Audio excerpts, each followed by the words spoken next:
mopesi malamu ye mopesi na pema ye solo nga na yoka yo kolo nalingi kosimba yo yo nde papa ya bana oyo bana oyo babwakami solo ngai na bila yo solo ngai na yoka yo kati na maloba na yo nga nalingi koyoka yo solo na pokwa ya lelo kati na zamba oyo na mota na kamele kolo nalingi koyoka yo solo ngai na bila yo kolo ngai na tosa yo mawana yo yesu e mawana yo na bomoi na ngai yesu e mawana yo. Oh Père de gloire,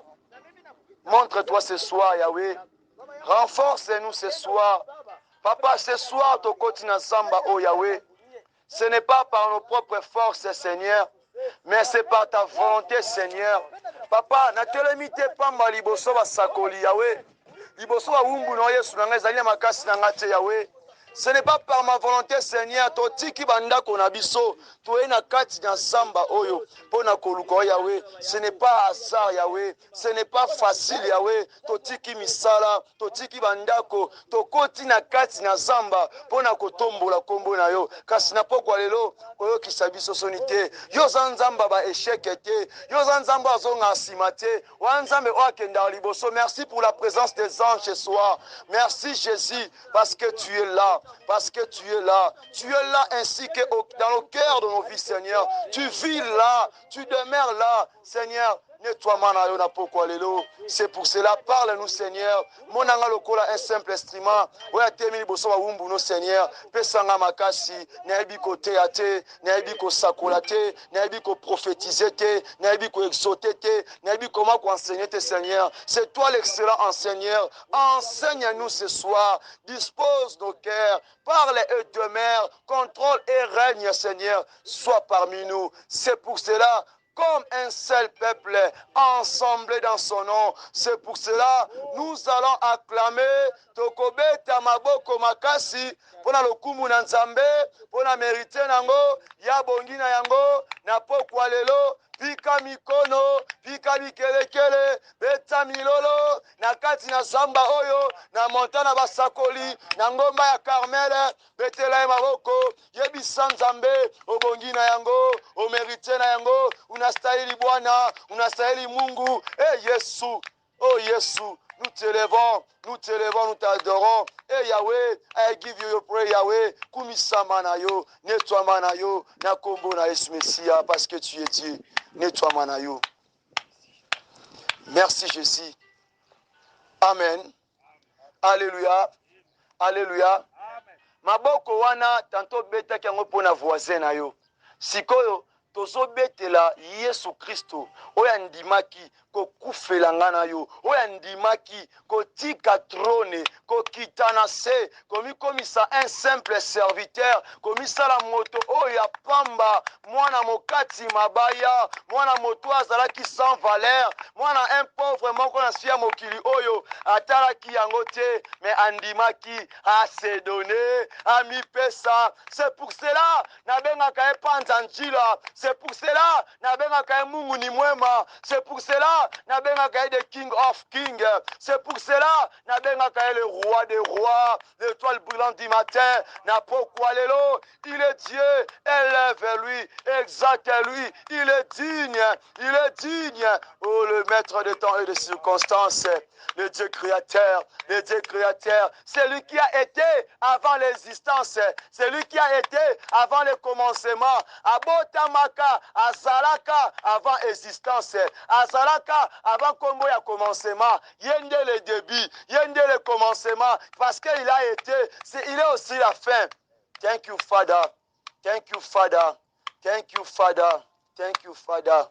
Thank you, Father. Il était, il est là. Et c'est lui qui vient. C'est qui? C'est qui? C'est qui? C'est qui? C'est ton père? C'est ta mère? C'est ton frère? Oh, c'est ton oncle. C'est ta tante. Mais qui vient, qui vient, qui vient, poussons des cris de joie parce qu'il est Dieu. Digne dans son honneur. Il est digne. Oh Jésus, Jésus, oh Jésus, le prince de paix, le prince de paix. Oh Yahweh, j'aimerais parler à une personne ce soir. Tikana ebisonde kunangai. Matana pokwa lelo. Let me tell you something. Tango so embela nzambe, tango so bondela.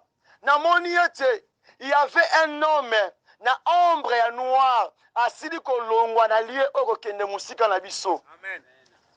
Jésus. Et il me dit, par rapport à l'introduction de la parole que tu devais prêcher aujourd'hui, voici les signes qui accompagnera l'œuvre de l'Éternel. Jésus. Tikana biso vérité. Tango so embela nzambe, tango so bondela, ezalaki na moto moko azalaki na elili ya moto na bisika oyo ebimi mbango kimi nzela oyo. Ezalaki na moto moko na pokwa oyo na bisika oyo. To oyo bazoyoka ngapi bazolanda ngai. Esalaki na libota na oyo obungisa moto. Mais Yesu Kristo akangi porte nyonso eliwa. Oyo ngaki efungama na kati ya ndako na bino. Juste pour la présence na yo. Juste pour la prêter kaka mato ya pamba. C'est un sacrifice. Moi j'appelle ça un sacrifice. J'ai toujours dit, tout est chrétien, c'est un serviteur. C'est un serviteur. Pose-moi la question pourquoi. Je te dirai, kolongwanda konayo, kotambola, pendant qu'il y a une église, ce n'est pas un travail. Ce n'est pas un travail. Kotambola za musala, bafutela ngombongo. Moto otambusa biloko na nzela oluka basani basomba te. Yo so otambola na kombo nani? Dieu est merveilleux. Dis à ton frère, à ton voisin, Dieu est merveilleux. Dis-lui que Dieu est merveilleux. Dieu, il est grand. Yebisa bango, basala ki makita, babongisa ki journée à lelo, to échoué, to avancé te, ba découragé même na maloba, ba fini même na la critique, tina façon ya kotia ba barrière mitambu, mais c'est lui qui a été avant mitambu na bango, mais c'est lui qui a existé avant bango ba exister. Aïe, tango atelemi, amona kama pinga moto moko te. Tango atelemi, ata kumu ya famille ya bino na telemi, ata bazazi yako, ya bazazi yake, batelemi, ya moni ya bagote.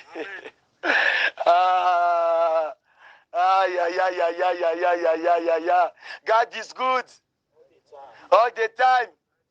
God is good. God is good. God is good. Oh, somebody say Jesus. Somebody say Jésus. Oh, il est tellement merveilleux. Oh, thank you, Father. Thank you, Father. Tant qu'on s'est adoré ensemble, il y avait un moment à l'autre, j'ai senti la présence des anges parmi nous.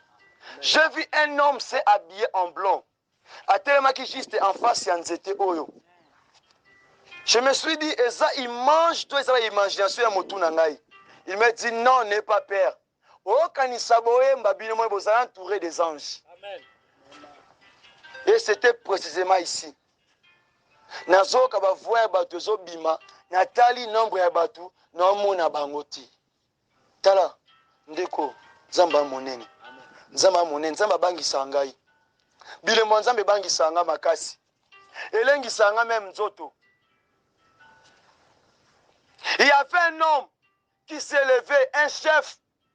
Na kati ya mboka na ye asalaka mosala moto monene me mokolo moko akufelaka mwana makuta na ye titre na ye poste na ye epesa mwana ebomoi te abengi bamédecin abengi bankumu abengi banganga abengi bamagicien baye batali balobi ke mwana oyo akufi naenda mwana oyo akufi aza susu invité mwana oyo akufi me moto wana ntango asemboli miso likolo atali kuna mopanzi amoni un jeune de 33 ans ntango azotambola fula bato ezolanda ye na nsima na ye tuluku ya bato alobi ete lobiko ya mwana ngai vi ya mwana ngai esimbami na maboko ya moto oyo yango na pokwa lelo nalingi nayebisa yo soki mosala na yo ministère na yo sante na yo ekufaki na maladi soki libota na yo kimi ezali te dossier bloqué voyage ya complication libala ezosimba te na pokwa lelo je te dis la vérité kende pa moto oyo soki atelemi ata mbongi ye ata mipepe ye ata batie babarrière ata batie bachar ntango yakendaka bato bazokima bato bazopantana mpo ye nde mopesa lobiko ye nde elonga ye nde guérison le source de vie le prince de paix. Oh, thank you, Father. Thank you, Father.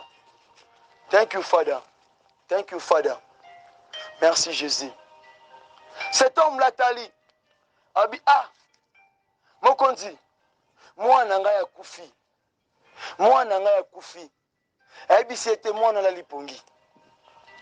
Abi moi nanga kufi, habite moi na lipongi. Yebi sa voisin na yo, dossier na yo, ministère na yo, libala na yo, récite na yo, voyage na yo. Yebisa bango elali pongi ekufite. Amen. Yebisa bango elali pongi ekufite. Parce que nanu moto oyo azana dernière mot ya vie na ngai nanu atelemite po aloba qui veut dire que ce n'est pas encore fini. Amen. Les disciples batali bamoni image babite papa mwana kufi yabite mwana lali pongi. Misu ezoloba, misu ezotala, monoko ezoloba, batu ba sous-estimer ba moni, mais estimation na bango eza nzambe te. Estimation ya mokili eza nzambe te. Ba plein ya mokili eza nzambe te. Bango ba moni osuki awa, vie eza su na valeur te, mais pas nzambe, bisika na nga banda histoire sika vino yango wana. Amen. Na benga ka nzamba ba relever. Nzamba ba ebasila makasi. Yende a relevaka moto. Azio na poussière de la terre a tomboli yo. Yebisa voisin na yo. Kanganga photo. Talanga malamu. Talanga malamu. Polobi nango. Eba sou moto te. Na otika vie homme. Na okoma moto ya sika.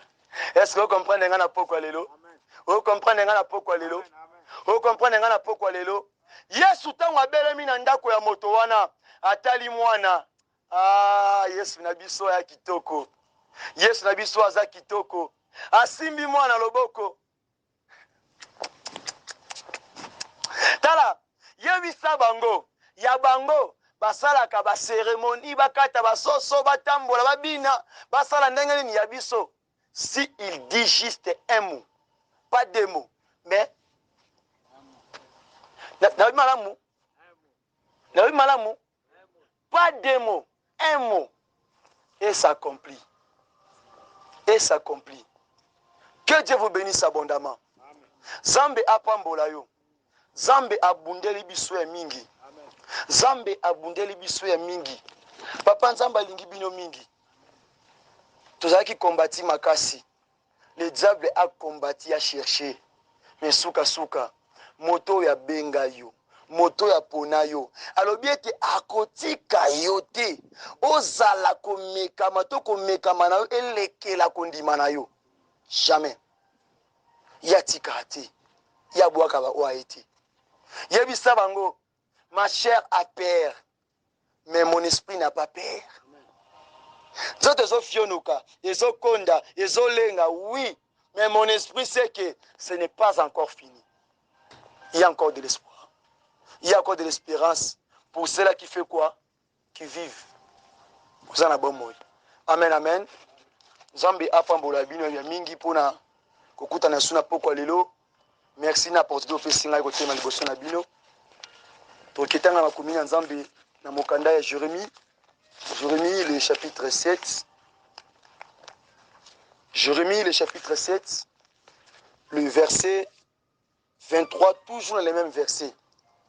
Et natangi na kombo na Yesu, to honorer maloba na Nzambe, to pesi maloba na Nzambe, respect, to honorer yango. Et Bible si biso boye. Mais voici l'ordre que je leur donné. Écoutez ma voix et je serai votre Dieu. Et vous serez mon peuple. Marchez dans toutes les voies que je vous prescris, afin que vous soyez heureux. La parole de Dieu. Tovandi na kombo na Yesu. Ndeko, tango oyaka na zamba awa, omataka na ngomba oyo, oyaka te non pour rien, mais oyaka pour un but. Zamba ebike oza mutu, oza na ba posa, oza na ba projet, oza pe na ba dossier, oyo ezo marché te, ayebi yango. Mais azomona ta fidélité, ta persévérance. Oyo sala oyo eza musala, toge kofuta yo. Ozolona ndeko na ngai. Ozolona, ozobwakisa carte. Mokolo wa ntango kotonda, banguna no bakokamwa. Bakolobo simbikisi. Babosana ke ntango osala renforcement spirituel, bango balali pongi, bango bapesi mokongo. Mais yo tali moi te, okoti zamba. Olobi na wakende koluka Nzambe. Nzambe oyo ayalaki eli na moto, yenda koyanola nga na bisika oyo. Awa eza Carmel. Awa eza Carmel. Nyonso akobata mezalaka polele awa. Iloko aboma mezalaka awa te. Nyonso zalaka polele awa. Ici c'est la vérité. Ainsi que l'Esprit de Dieu qui agit. Nalobelaki na mokosili koleka. Nalobelaki écouter ma voix, qui veut dire écouter la voix de Dieu. Nalobelaki na point, nalobelaki voix na sous forme ya Saint-Esprit. Parce que nazalaki prévu ya continuer na kende je serai na kende point zalaki et je serai votre Dieu, mais l'esprit me pousse toujours à revenir sur la voie. C'est pour cela toko simba na point ya voie oyo na mokanda Luc le chapitre 4 na le verset 18 kino na kokita. Mais avant na koma côté wana na komeka un peu kotalisa tolobelaki Saint-Esprit lokola azali centre ya yo mutu na Nzambe. Donc oyo ozosala awa ozopesa maloba ya ozopesa rapport epa nani epa Nzambe. Tolobaki ete Nzambe alobelaka biso à travers qui? Le Saint-Esprit. C'est le Saint-Esprit qui appelle sa biso réponse. Ya koyebisa biso ke losambo bondeli Nzamba sanini apesi eyano. Yanga lobi ete na Luc 4 le verset 18 lobi ete l'esprit du Seigneur est sur moi. Quel esprit qui a été sur lui? L'esprit du Seigneur est sur moi. J'ai autant dit que l'esprit de Dieu n'est pas un esprit de désordre. Et ça molimo te ya bopanzi. Et ça molimo na kimia. Et ça molimo ya ordre. La voix de Dieu, c'est la paix. La voix de Dieu, c'est l'amour. La voix de Dieu, c'est l'ordre. Ainsi que la justice. La voix de Dieu n'oblige pas la personne. Mais il peut s'arrabier ce choix. Ndeko na ngai, tango molimo ya kati na biso, esengaka na biso to sala discernement. Ce n'est pas ça. De comprendre si c'est la voix de Dieu ou bien ba penser na biso. Ou bien zali la voix du diable. La voix de Dieu n'etikala jamais ko imposer mutu. Salaboui alobaka. Ceux qui ont piétiné, ceux qui ont pesi mukongo, ils en sont na yo. Mais ceux qui ont yoki, au saleli, aux appels avantage à malam. Le Saint-Esprit est là comme notre guide. Mais notre chef, c'est Jésus. Yaza loko la guide nabiso. Azotambwisa biso. Yango liboso ya ba sacrificateur. Christ dans a formé le livre ya Esaïe. Ayekoloba ete l'esprit du Seigneur. L'esprit du Seigneur est sur moi. Parce qu'il m'a oint pour annoncer une bonne nouvelle aux pauvres. molimo na nzambe ezali solo kati na ngai eyebi kopakola ngai se mafuta mpo ete nayeba kopanza sango ya malamu molimo oyo ozalaka na yango to l'esprit oyo eza kati na yo epusa kosala nini Christ azoloba c'est l'esprit de Dieu qui lui a poussé pour ateya pour enseigner batindi ete mais c'est poussé par l'esprit de Dieu. C'est pour cela dans l'œuvre de Dieu on ne peut jamais pousser une personne mais la personne doit être poussée par l'esprit de Dieu. Il faut la convaincre na motema na yo ntango na yo kaka maloba na nzambe nazwaka ordre nini voni elobelaka ngai nasala nini nakende wapi. Un serviteur azane kaka instrument ya pamba. Un serviteur c'est-à-dire moto oyo aza dans le service d'une personne aza moto osalela mutu aza ordonné mais nous na kati ya ordre ecclésiastique tozali conduit par le Saint-Esprit tozali guidé par le Saint-Esprit parce que yende moto azo orienté biso yende azo tambwisa biso lokola telefone oyo ndeza awa soki ekufi eza na pile te osalela yango papa telefone oyo soki ekuti esala te est-ce que obenga mutu awa qui veut dire quoi eza un instrument de communication ezo permettre biso ya kosala nini ya kose communiquer pour se communiquer est-ce que esala automatique il faut mutu asala nini amanie yango mutu a utiliser yango. C'est par rapport aussi à nous. Un serviteur a un simple instrument de Dieu. Il faut nzambende a télécommander yo. Il faut nzambende a guider yo. Mais à travers l'esprit de Dieu. C'est pour cela Christ tango azalaki na kati ya bato. Et c'est nga za lokola fils. Parce que tango azalaki lokola père likolo. Tango atambo na Israël. Tomonaki mambo nzamba salaki bana Israël. Suite ya désobéissance, Dieu faisait quoi? Azobeta fimbu na ya koboma. Mais tango ya lokola fils qui veut dire il peut habiter avec tout le monde. Azana ta ko comprendre pe ya koyoka parce que lokola fils. Mais tango aza lokola père, il est dans la justice. Yango c'est pour cela tango zo sala nzambe na sia mokili oyo ba aventure oyo ko sala buzoba oyo ko sala yeba yango na temps oyo sur place awa omona conséquence na yango te omona fimbu na ngo sikote mais tango okende pa tata nde bisika justice etiaka moto na place oyo zo sala awa eza oyo ko futa olobi oyo ozolona lelo eza okobuka lobby. Il faut être très souple. C'est pour cela, un serviteur, il est guidé, non par un père spirituel et physique. Point pour comprendre l'importance du Saint-Esprit. Pour comprendre l'importance du Saint-Esprit. Un serviteur, il est guidé par le Saint-Esprit. Mais il n'est pas guidé par un père spirituel dans l'aspect physique.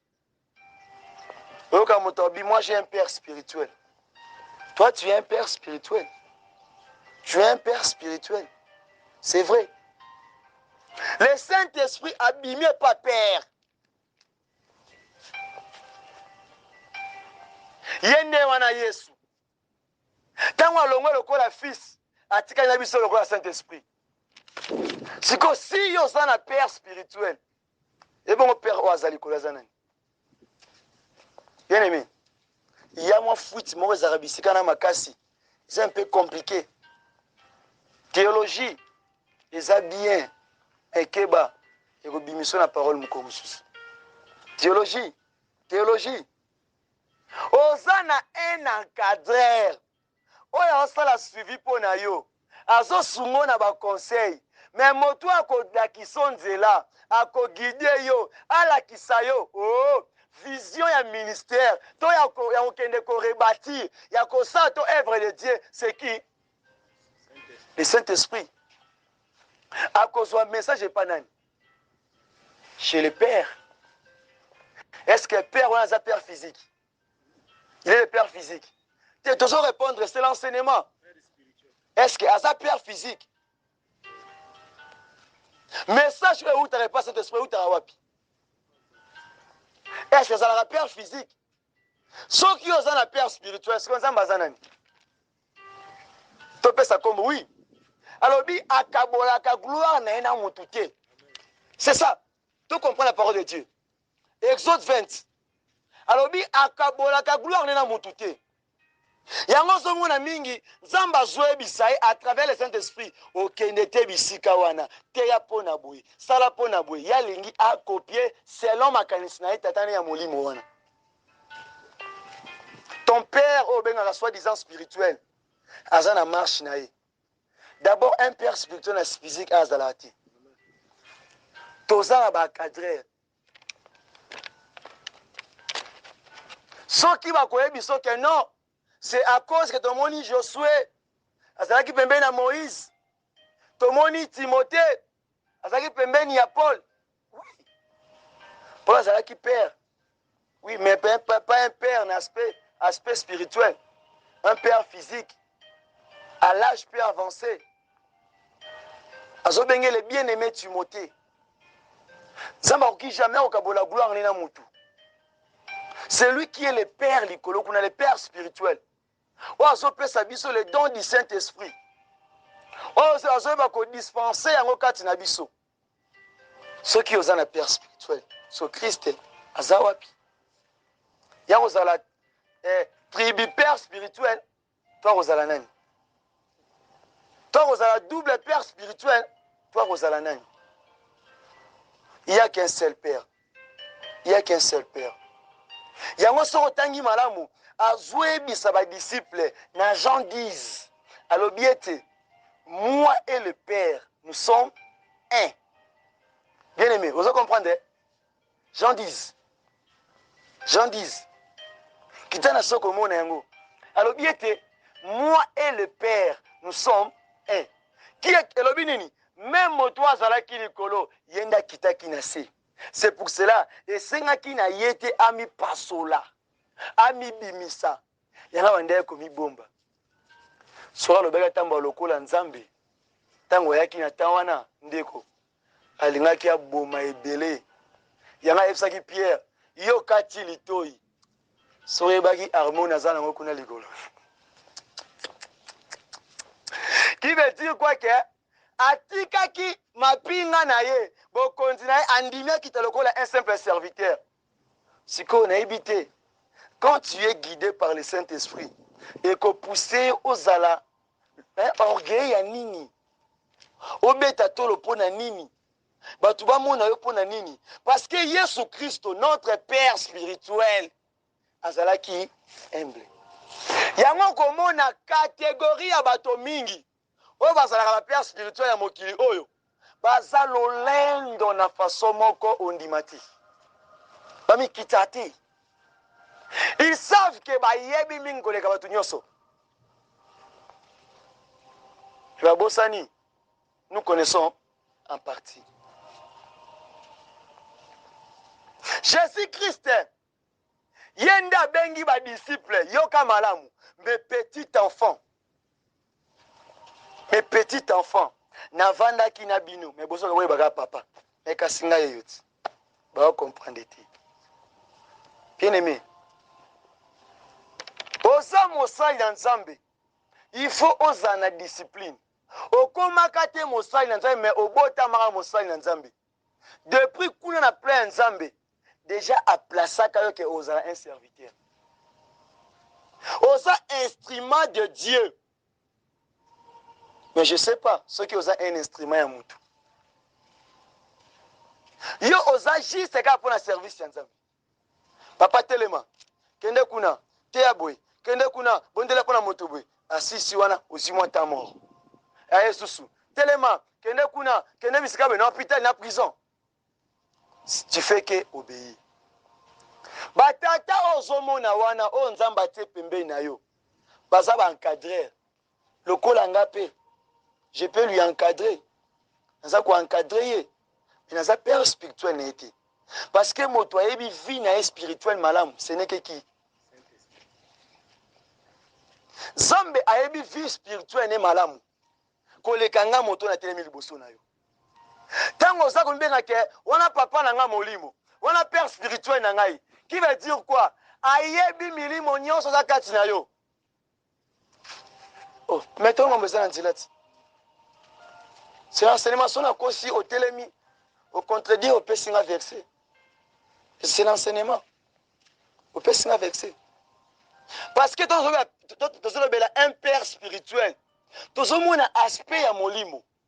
C'est les choses spirituelles. Qui veut dire qu'on a telemi à ce que père spirituel t'a dit moi non dazawa nzoto dazawa akanisa kende golia fufuna ndaku akanisa kende boye parce que aza un père spirituel. Yango Christ tango bazotonga ye bazo mimire na kombo na ye azaki na capacité ya kotanga ba penser ya bato parce que c'est un père mais déguisé aye lokola un simple mutu tanga Philippe Tiende il s'est dépouillé ambisali un simple serviteur. Bien aimé maloba na nzambe oyo et se contredisera te eza ndeko mwana si ya mokili oyo bato bazali bawumbu na Yesu balingi batitre moko oyo nga atikala komona te.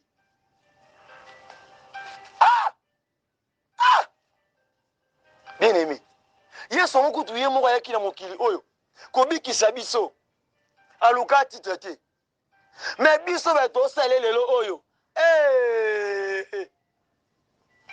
wa mwana nga molimo wa mwana nga molimo.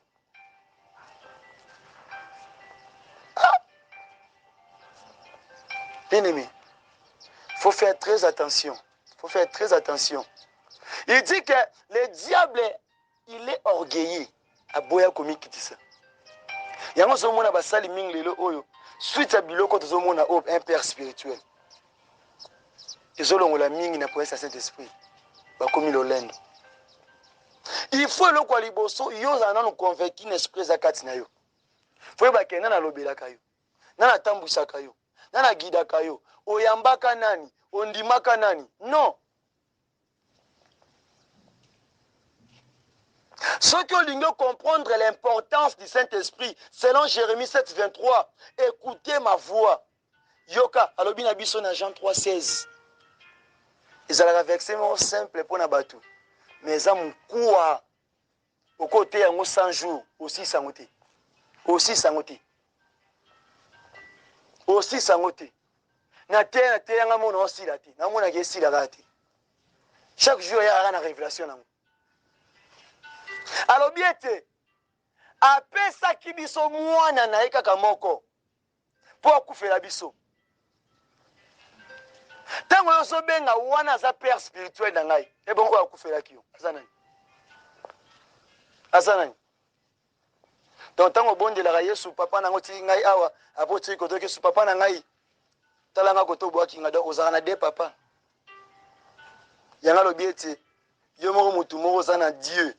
Koto ozana mamo uzawapi so otrima ba ubengo nani tia dite tia de lobinini ni chaud ni froid oza moto te oza malili te sko uzawapi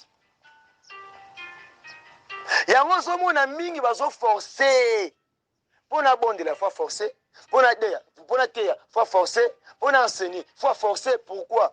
Parce que azana confiance te ya nzambe oyo andimela undimela nani soki avonda kosela Yesu ozalaki na nzambe moko ndimela quelconque wanda kondimela mutu nazo conseiller na pokwa lelo okomonaka na yo fonctionnement Saint-Esprit te na kati na yo ezalaka makanisi na ba imagination ne banda kosala kati na yo omona mingi atala obi nga po nzambe alobela nga fo na bondela na façon nini non nzambe alobaka mpona bato oyo aye baza disposé every time ntango nyonso akoya kuta oza disponible ebongo yo oza disponible mpona nani mibeko oyo osalelaka wana ordre olandaka wana olandaka ordre ya nani voi wana olandaka ezaka ya nani eske bible oyo nde otindi osala makambo osalaka wana mitala mitala Saint-Esprit, oui, il est parmi nous. Nous enseigne, oui, il est notre consolateur. Mais yo moko, on dit mais la Yesu. Mais na kwe moko, osa la père non spirituel. Osa la père non spirituel. Oya koma tanzamba pesi o mateya, ote ngoti. Ok rozweye. Oya koma tanzamba bisi o bonde la pour 3 jours. So père spirituel o bonde la toto si. Otiki ya Yesu. Tala biloka. Tala biloka mokile kende wapi? Mokile kende wapi?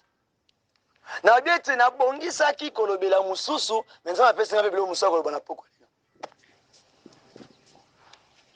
Na ngina continuer, il sera le biete, je serai avec vous. Mais le bisonga. Bien aimé, tato zapona yo zapona ngate zapona yo. Onza malina bandela point oyo. Qui veut dire automatiquement, ce qui moto wana za un père spirituel na yo, il faut imiter na nyonso. Il faut imiter na nyonso. Un serviteur alandaka pa ya nani ya maître na ye. Yanga lobi na biso na Romain qui est-il? Tango un serviteur akwei. To tango atelemi yo sa nini? O jige. To sambisa ye. Poza na pa ya maître na zolanda. Soki atengami, maître ba ke moto atengami. Ayabi ba mécanisme ne ko sa po atinda ba ke telemisa ye. Yete mto osala yango. Ye moka yebi. Akotinda na kati ya maloba, na kati ya message, akotinda pe monter au fortifier pour ça nini. Atele. Bien aimé, na poko lelo, na jiji ote, na sambisa ote. Mais voix nzambe ndezolobela yo. Mosali na nzambe, zonga na place na yo. Poso moi lelo oyo, mingi batiki koyoka l'écoute du Saint-Esprit. Bakomi ko s'attacher trop na oyo bazomona epai ya bato. Yango zomona ba pasteur bazofingama, bazocholama, na ba prophètes, na basali ya nzambe mingi na kati ya ba église. Pourquoi? Pour makambu oyo moto azosala ezoplaire nzambe.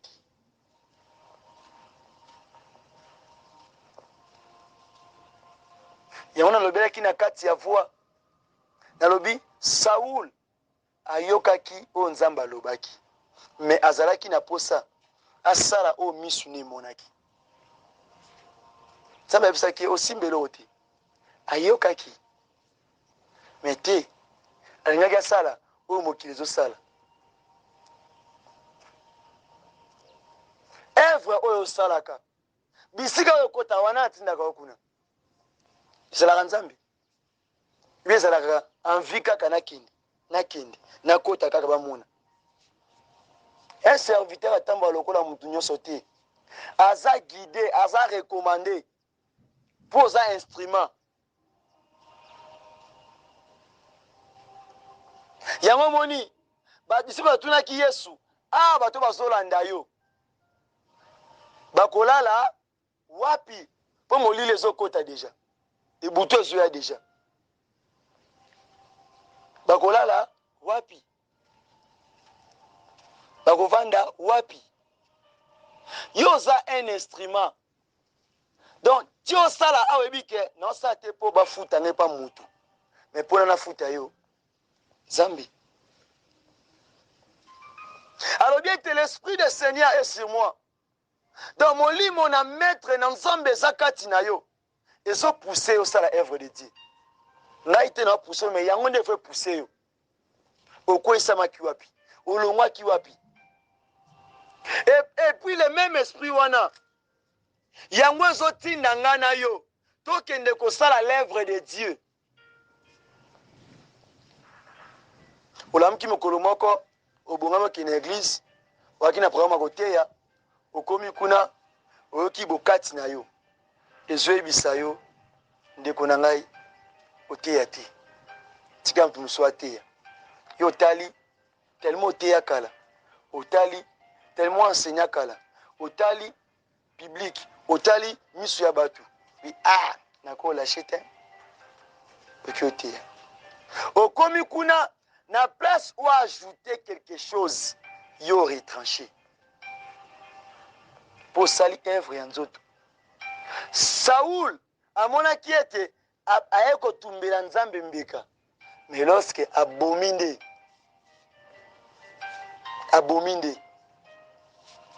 na pokwa lelo nzambe alobeli biso na sini moko makasi c'est pour cela insistaki na Saint-Esprit depuis tokota ye ana zamba pigeon wana vai na nzete wana ayaki avant prière pigeon avai na nzete wana ayaki avant prière azalaki wana tozobondela baningani bazoya bazokende atikalika na nzete wana pigeon ateki na nzete wana. Maintenant j'ai compris pourquoi le gymnasium est Saint-Esprit. Pour être ce qui est sa présence et tango Yesu ayebi kozwa batiselo tomonaki présence ya nini.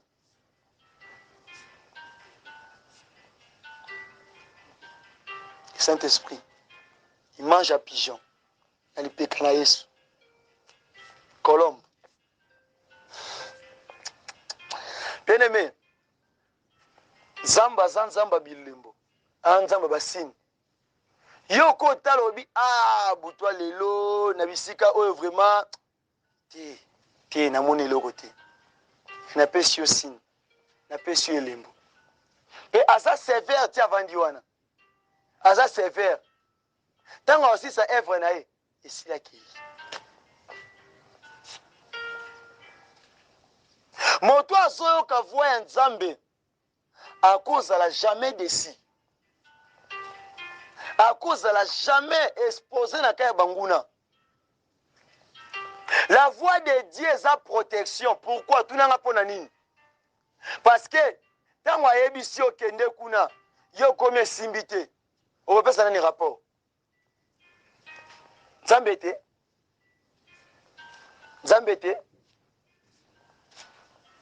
okopé sa rapport et pas moto atindaki yo Yesu navandaki na ngai otindinga na kende kuna ona kena Ninive na komi kuna na bisi bango ke dans tel jour yo sa nini ozo frapper ville oyo et comme mokola ngobwe eloko ezati Yesu nangeza nini ko Zambe nangeza nini ngoko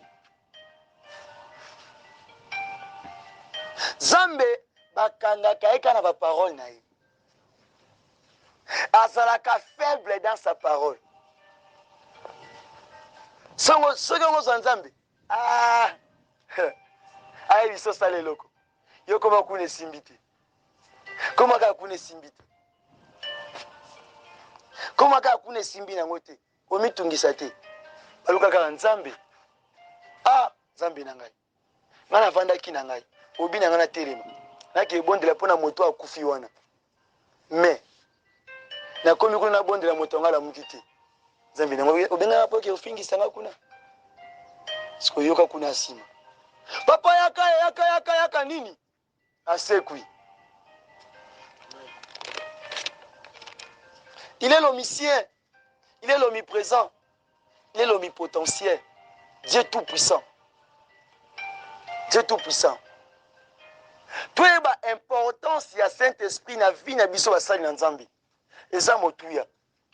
Luka oyeba motu azoteya, motu azana kati ya bilanga. Or sala mosala on a fonction ya nani na esprit nini ou ezo conduire. Il repose assurance. Il repose makasi. Pour o matali sous makasi. Le Saint-Esprit azwaka tope abrisaka babotu apa tomboli mutu. C'est pour ça que asalaka grâce na banani na ba humble. Donc Saint-Esprit pour vendre kati na yo, il faut ça nini? O se briser. O mibuka. Est-ce que bato vanda na bango? Bisika yo kotaka. Bato sangana na bango wana. Nani apesa yo déjà confirmation que Seigneur va na bato wana? C'est le Saint-Esprit. Okobenga mutu o père spirituel tento azana e Zamba lingisa biso. Ozobenga mutu père spirituel, mais yé moko père spirituel wana azo combattre deux akati na yo. Alingi to yo avancer. Yé moko aza ko étouffer donc o zakati na yo. Yo zobenge père spirituel. Mais yo ka père spirituel ya solo. Alors bina ba disciple. Tango molimo ekoya, bino boko sala. Mingi koleka o nga na sala kite. Molimo wana pe tango ekoya, ekotangisa bino mingi nga tangisa bino te. A limiter yo. A limiter yo. Maintenant la père spirituel ango to mona na mokili oyo. Baza na ba condition lokola banganga donc nzambi na ngai. Nzambi na ngai. Te. Mokili ko musika. Baza na ba condition moko donc je sais pas. Nakuta na moka lobi na nga fa pesa nga power. Apesa nga puissance. Aya na ya apesa nga puissance. Et toi on panda rotea. Tu vas pumbwa. Puissance. Puissance. Christ a dit l'esprit du Seigneur est sur moi. Le bête est qu'il y a qui puissance, n'est pas un pharisien. Tu n'es pas un sacrificateur, non. Nguya oyo selaka, et où t'es pas nani. Au moins, on t'a quoi sabatu. Bon de la pona batu. Tu vas au bika. Tu vas au wambongo, oui. C'est biblique. Ça t'en appelle ça rambongo. Elle va appeler moutou. Et elle dira moulaïté. Oui, c'est biblique, tu es bien. Mais, nazolo bela oya éternité. Nazolo bela oya seko. Ce qui est soit pesio. Et ça pour na libela.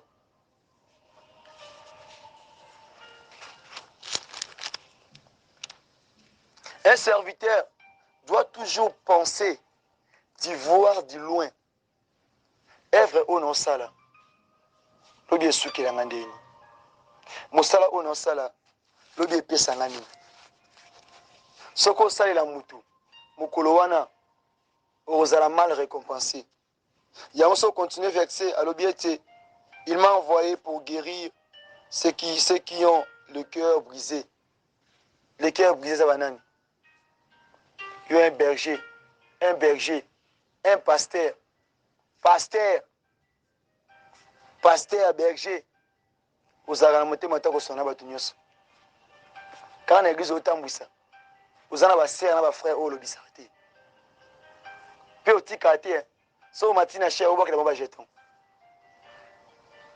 Un prophète, solo bandit ainsi dit l'Éternel, et surtout est refabriqué. On les a rien embêtés. Aux obètes à mon dimba, j'ai un vis-à-vis boué. Deko nangai. Deko. Mokolo wana ebele ba osambi samaka. Ebele ba osambi samaka mokolo wana. Ndeko nangai. Batinyo kende ko délivrer ba cœur brisé. Opesa bango lobiko. Mais yo kende ko panza. Ko bomande. Yo commence à aller na quartier. Au monde mutavandi, azolamba, azolia, okena cher, wandi otia matia mama wana.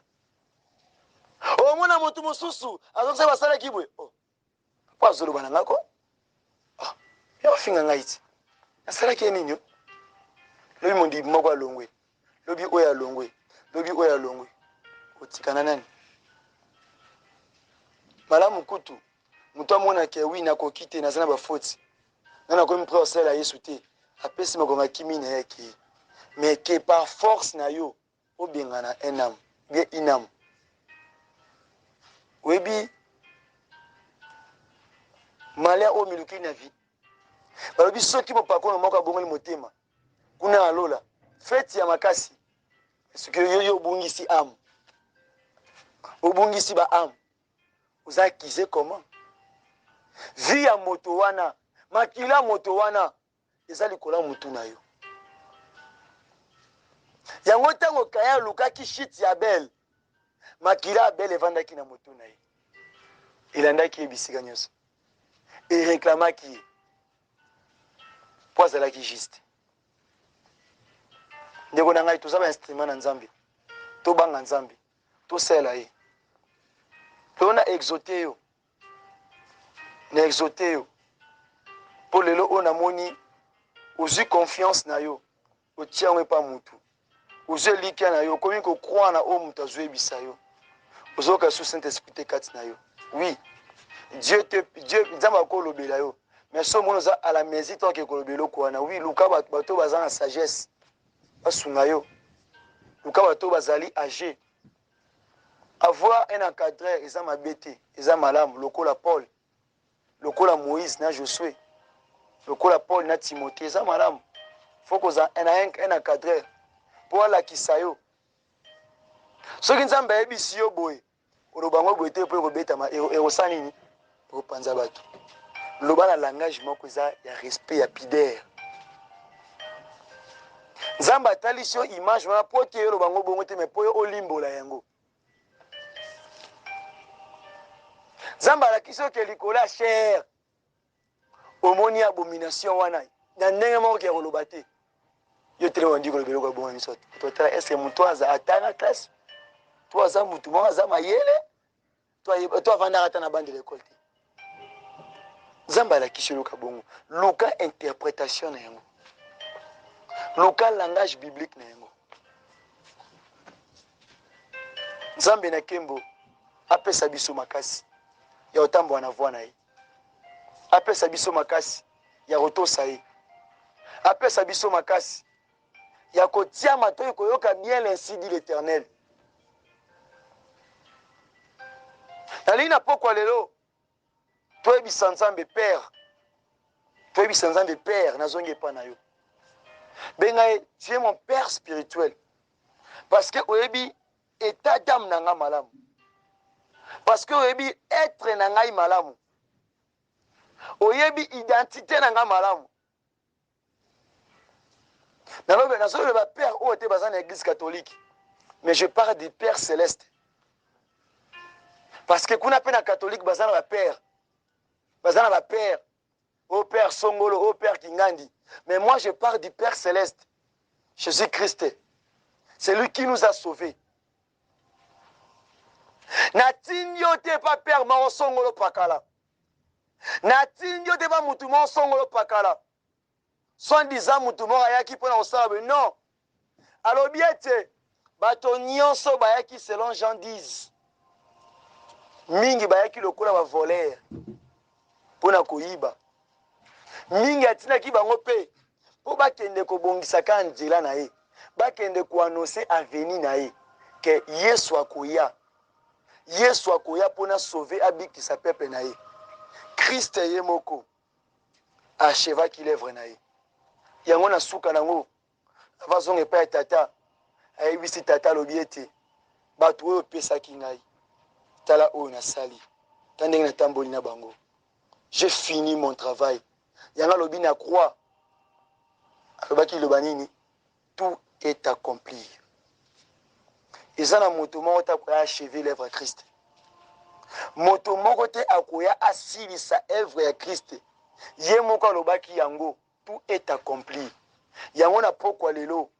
Ozoebisa Père. Toi, tu as tout accompli dans ma vie. Dans le ministère que tu m'as donné. Na mitika ke pa mutu. Nandimaki mutu apesa nga onction. Mutu apesa nga lobiko. Mutu apesa nga ipawa. Oui, eza malamu. Mais ok, nango wapi. Na mwana mafuta David. Ezala ki recommandé. Mafuta David. Ezala ki recommandé. Mafuta ya Saoul ezala ki recommandé. Mais lelo oyo mafuta oyo totina mituna biso Ils ont recommandé par Nani. La parole de Dieu, il y a des recommandations. C'est pour ça que nous avons tout. Mafuta nini, oh Yesu apakola ki ba disciple. Pour bakota na elanga. Mafuta nini, oh Yesu apakola ki ba disciple pour bakota na elanga. Ils ont été bâtis par le Saint-Esprit. Bâtis par l'esprit de fait. Bien-aimé, tu es bâti en quoi? Tu es bâti en quoi? Tu es bâti en quoi? Tu es bâti en quoi, bien-aimé? Baba, tu es baptisé en loko nini? Na mafuta wa moto. Mafuta wa tara ba mafuta mbila. Et ba wakanga soki nini mikate na poisson. Même pas l'huile pire. Bien-aimé, toutes ces choses-là, ils ont recommandé. Ceux qui nous ont bâti mutu, à que ça la œuvre, ortine d'ailleurs que ça l'engo. Mais ceux qui nous ont ordonné, il ne faut pas essayer. Au kolata, il a quelque peu sort ya moto wana. Au moni marche baby. Question na ngefandi wana. Kende koluka yango, sala ngo lokola travail. Mafuta ni Yesu ataki batu na mutu. C'est Jésus-Christ, yende mafuta ya solo. Yende epakolami ya solo. Soki azana yo, okosala ba grande œuvre. Soki azana yo, oko accomplir ba grande œuvre. Amen, amen. Jésus, si il est avec toi, yango batuna qui est, mes pères, yo, ba disciple na yo, po ani bazwi bateme ya maite. Po na nini ba disciple na yo, ba jenaka te. Mais ba disciple ya Jean, bazo gêner. Bien-aimé, cette parole, bah, si Christ, pourquoi les disciples ne vont pas rater? Mais ouais, Jean-Baptiste va gêner. Il y a constant. Donc, tout le monde a un complément. Mais ce qui compte, c'est la spiritualité. Et l'eau qui est en akati. Yango a baptisé les apôtres, les disciples, par l'esprit de fée. Bako ça la cérémonie. Bako ça non, mais si tu n'es pas bâti par l'esprit de fée, papa, osez le côté. Parce que l'esprit de Dieu, l'esprit de fée, c'est Christ lui-même la katia batou. Alors il bako gêner ndengeni. Il tant qu'il y a nazana bango. Mais même si azana yo, ayebisi bango, kuna bokei bo bondela. Nini ekomi? Oto bengani ba démon demba résister. Habiter. Il y a d'autres esprits pour bien les combattre. Et c'est ngana faut zananini. Jeûne et prière. Je suis avec toi, oui.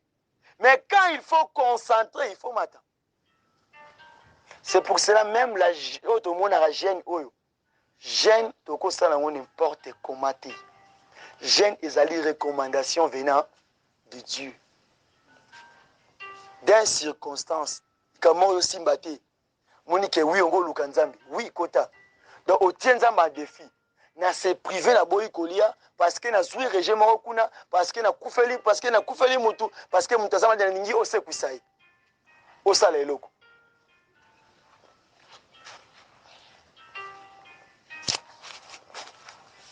C'est très important. Ce qui est biloko mingi au mona ki biloko mingi le kanasia mo kiweza ba complément papa na ngai. Eza ba complément ya pamba. Yango mona moto mosusu ba consacrer lelo ba tie mafuta na mutu ole amata papa. Mutako mo kitabu. Do ti moto sili. Po o memi semence ya mutu yebieti. Ce n'est pas n'importe qui a cause le boko na ye pour mon qui apôtre azani prophète. Bon Dieu pour na sala œuvre de Dieu. Papa. Ebi via mutu wana. Tango tu imposera mutu le boko. Na oso oyo zakati na nsa nini? Nyazo pesa yo. yango tango moto wana azalaki na porte ya temple ayebisi Peter ayebisi Pierre pesanga mbongo pesanga eloko boye Pierre ayebisi ye naza na mbongo te me nazopesa oyo naza nango papa topesaka oyo toza nango oyo naza nango te napesa bino te napesa bino oyo naza nango oyo namoni na atteindre niveau nango te moi napesa bino eza te il faut nga mona na posséder yango mpo napesa bino bien aimé banda komitala malamu na insiste malamu na préparaki parole oyo te nazalaki prévu ya kolobela eloko mosusu par rapport ya verset natangaki awa mais azongisi nga su nazwaka baparti ya mike mike yango nalobelaki samedi mpo na décortike yango malamu mpo samedi elekanaki apesaki message ya bisika oyo mais ezalaki na mingi napesaki yango na langage solide bakomprendaki nga bien te esengaki lo nazonga na le yango nazongi na miliki naloba yango lokola terre à terre terre à terre terre à terre moto nyonso deja ntango andimaka yesu lokola mokonzi mpo mobikisi de premier jour wana ata bayeli ye moto azobela ata moto angakata motema sora biono de jésus moto anabika papa otie tembe nga na vivre yango na témoignage vivant mafuta na mutu te eloko te nandimeli yesu kaka lelo na libota na ngai namona bafilme bo mpe nalingaka nkombo ya yesu yango makasi naki na priere mosusu te na nkombo na yesu makambo esalami ekaka bongo na nkombo na yesu ebe nakobondela te na nkombo na yesu eloko esalami moto nyonso ntango andimeli yesu premier jour wana kaka esili oyi déjà pouvoir ya ligue 10 19 ozwi yango déjà esili pa wana esili so komi na temps ya kozala enseigner oyo ayebisi bapotre ntango bobatize boenseigner bolakisa bango ndenge ya koyoka voi ya nzambe yango mpe samuel ntango chandele bandeki kopela oyo ezalaki prince ya saint esprit esengaki balakisa samuel ndenge nini ya koyoka voi nani ya nzambe babengaki combien de fois 3 fois acomprendre eloko te donc il faut balakisa sikoyo nzela bakendaka boye basalaka boye bazongaka boye mais aza père spirituel na yo te aza encadré na yo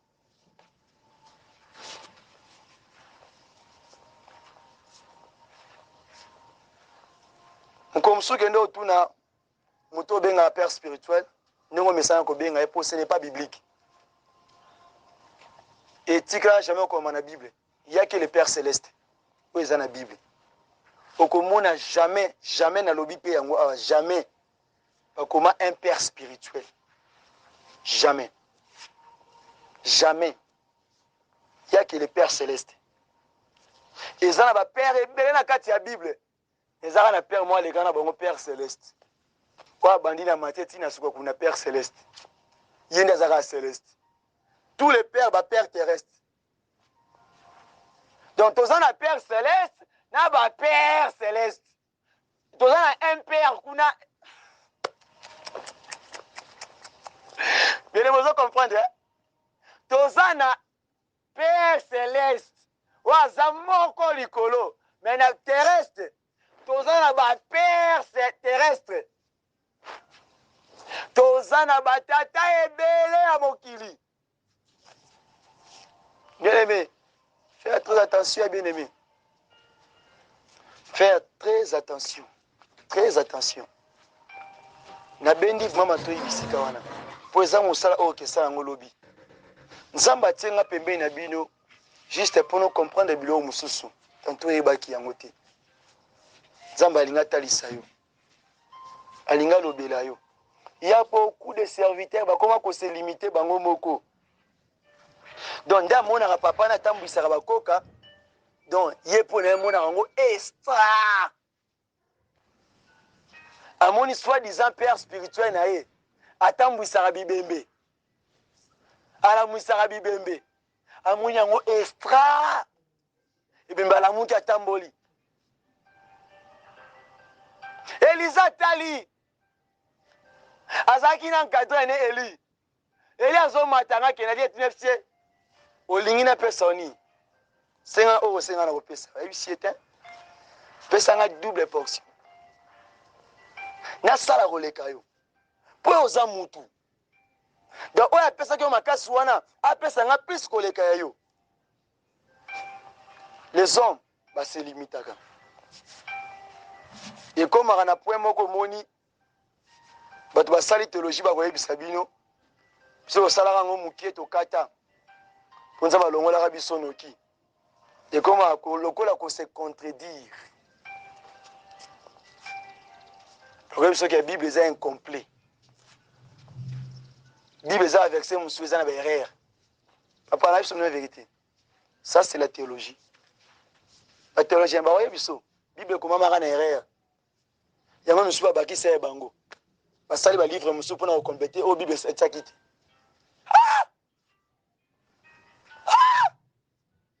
Christ a dit, si vous gardez ma parole, tu as 4 Christ, tu as un Christ. Un à Pamba. Il n'y a qu'un seul Christ. Pas 2 Christ, pas 3 Christ, un seul Christ. Qui a dit gardez ma parole. Oh, pesa qui n'a papa, on a pesa pas na bango. Cher bien-aimé, c'est l'Nzambi. Tout ça va principe. Tika o limité Nzambi na vie na yo. Tika o limité Nzambi, tika Saint-Esprit a mema yo. Mutu oyo. Epsa batu. Ce n'est pas n'importe qui opesa mutu mutu na yo. Maboko oyo, ça a des significations. Maboko oyo. Ça a un impact à ma maboko oyo. Et simba rabilo o ming maboko oyo. Ndeko foko yeba. Ce qui est au tika l'ora ndeko David. Otala kata batala kata yaleki na wolobi. Autant Robert ane Goliath tika. Mais ce qui est aux compréhension à Saoul. Pour comprendre que oui, faut tika David oyo. Na landana yoka. Pour nga pina zwanzela na ngana fonga. Pour na zwa mwende ni ya ko diriger pe ndaku na nga malamu. Amen amen. Alléluia. Amen amen. Ah, uzaliawa. Uzaliawa. Uzaliawa. Uzaliawa. Tala. Tango molimo na Nzambe yaka na kati ya moto epesaka moto makasi. Eza esprit ya timidité. Eza esprit ya bolembu te. Mais eza esprit ya force. Parce que esprit wana mokolo moko bana Israela batelemi liboso ya mira Jericho. Babandi kobelela Yesu. Bayembi na cri ya pamba mire senini. L'esprit où eza kati na yo, eza esprit ya timidité te. Eza esprit ya force. Esprit wana mokolo moko. Bayeko de batali. Balobi Yesu e. Batu eza seko dinda. Ozali wapi? Yesu alamuki. Ebi simbonge, tais-toi. Esprit wana ozana, esprit ya nani? Zala fort. Telema lo sambo. Yebi Nzambe. Fortifie-moi. Pesanga la force. Yako tambola. C'est en l'insi dit l'Éternel. Zala papa ngana zala mwana. Abengi biso. Les enfants bien-aimés. Ephésiens 5, premier verset. Les enfants bien-aimés. Oza mwana nani? Na tike no maboka loke na maboka Christ. Mi tike pa Yesu. Atambusa yo. Kota lo sambo. Yebi Nzambe. Nazongi lokola mwana. Mi tike maboko na yo. Na kombo na Yesu. Banda kolobela ina pokwa lelo. Pozo yoka yo. Yebi Nzambe. Nazongi na makolo na yo. Pona tambola ki na kutimi ya mokili. Na tambola ki na aspect ya batu. Mais na pokwa lelo. Na lingi na zonga lokola mwana. Pas lokola fils, mais lokola mwana. Na zongi lokola un enfant auprès de son père. Na yeko sipio ya mbangai. S'abandonner pas na ye. Yebi Nzambe na mukuse. Ok na prière bele kutute. Il faut toi apprendre le loko na kata prière. Si nous sommes des enfants bien-aimés de Dieu, toki jamais kobetaka monoko. Awazana pona koyoka biso. Yebisa Nzambe. Na oyoki na pokwa lelo. Peut-être mon va consacrer kayo. Batako mafuta, babondela pona yo. Oyebaka te sans ya biloko wana. Mais yebisa Nzambe, même si na yebaki te na kwesamaki. Na salaki eloko ya nzoto. Nazalaki na posa ba satisfaire nga kaka. Ba sepelisa nga na pokwa lelo yamba ngai. Tianga mafuta ya sika. Parce que Nzambe n'a pas kolaka moto. Ayebisi Jérémie, je t'avais déjà consacré na libumu ya mama na yo. Yebisa Yesu. Yebisa Yesu. Consacration un solo. Consécration un solo. Et où t'aurais pas Yesu. Et où t'aurais pas Yesu. Tout le monde est en quatre disciples. C'est Jésus qui a consacré ses disciples. A baptisé par l'esprit de feu. Le Saint-Esprit, l'esprit, la puissance du Saint-Esprit, ils ont fait des miracles. Na kombo na Yesu. Dis à Dieu. Yebi Sansambe. Na yeba kite na imposer nga loboko. Moto asimba ki mutu na yeba tada mina ete Yesu na ngai. Ese ami peto laka. Ami tambu saka bien Yesu na nga sunganga na poko lelo. Sunganga na poko lelo. Yesu. Papa sunga biso. Sunga biso bana yo Yahweh. Yesu, pesa biso makasi papa. Père de gloire, tozonga sema kona o Yahweh na ngai. Sala biso ngolu Yahweh. Sala biso ngolu na kombo na Yesu. Sala biso ngolu papa na kembo. To vandi sama. To demere na makona yo. Na kombo na Yesu Mesia. Sala biso ngolu Yesu. To tambola ki malamu te. To longwa ki na parole na yo. To bunga ki nzela. Mais to zongi se pai na yo. Na kombo na Yesu. Sala biso ngolu na kombo na Yesu Kristo. Poyo ozali Nzambe. Poyo nde otikali Nzambe. Na kombo na Yesu. Yahweh, pesa biso makasi Yahweh. Oh Yahweh, même double ponction pesa ki Élysée. Ezali kola mituna biso Yesu. Mafuta ya mokili eza na force te Yahweh. Bachapela mokili eza na force te Yahweh. Banzoloko ya mokili eza na force te Yahweh. Binzambi ya mokili eza na force te Yahweh. Merci pana yo tozwa force ya solo. Pesa biso makasi Yahweh. Po yo nde mafuta ya solo. Yo nde mafuta ya solo. Le pain de vie, l'eau de vie. Na kombo na Yesu. Papa opesa biso leje longa. Kati na louange pe adoration. Opesa biso longa. On a vu ta présence. On a été visité. Tu l'as fait ce soir. Ton dimie to sali yango na poko lelo. Na kombo na Yesu. Ton dimie to sali yango. Na kombo na Yesu. Na kombo na Yesu. Bien-aimé, ozoko baka na kobondela. Dis à Dieu, donne-moi l'esprit de discernement des esprits. Pesanga moli moi discernement des esprits. De comprendre ta volonté, de savoir où est mongongo na yo, où est pensée na ngai, où est voya moto, bondela bisike zwami yo, na kombo na Yesu. Oh Yahweh, papa pesanga esprit ya discernement Seigneur. Na pokwa lelo, na senge pana yo, na lobi pana yo, yo sala yango, na kombo na Yesu Mesia. Papa na senge esprit ya discernement, ezalisa makati na biso. Na kombo na Yesu Mesia. Na kombo na Yesu Mesia. Na kombo na Yesu Kristo.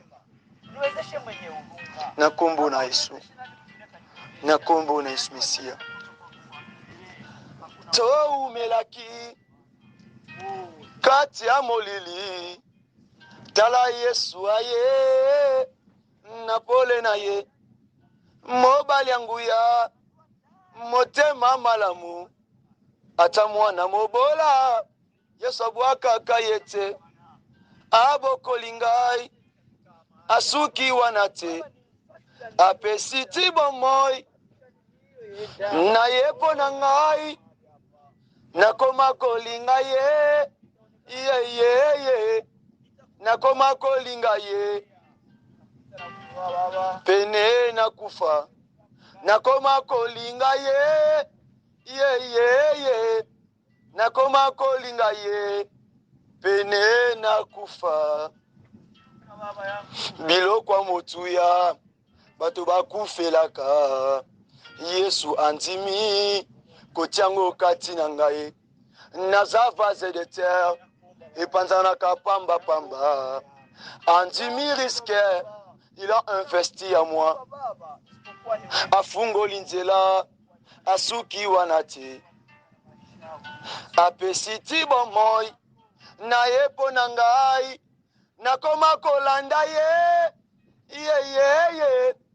nakoma kolanda ye bisika nyonso nakoma kolanda ye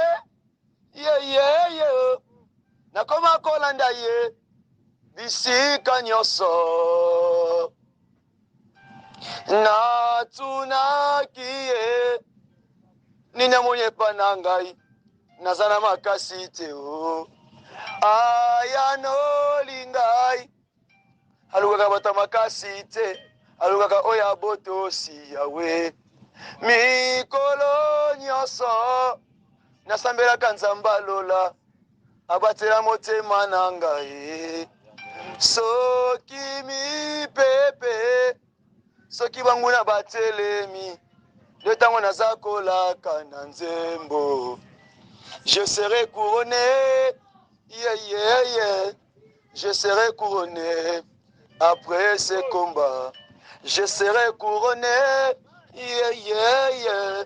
je serai couronné après ce combat je serai victorieux je serai victorieux après ce combat bakoma koseka ngai yo bakoma kofinga ngai mpona masiya bakoma kocola ngai yo bakoma kocola ngai mpona ya yesu Nzambe apambola bino ya mingi Nzambe apambola maloba na ye na kombo na Yesu Mesia tobetele maboko makasi na milolo po azali Nzambe apambola parole na ye o apesi biso na pokwa lelo azalo kumpe masanjoli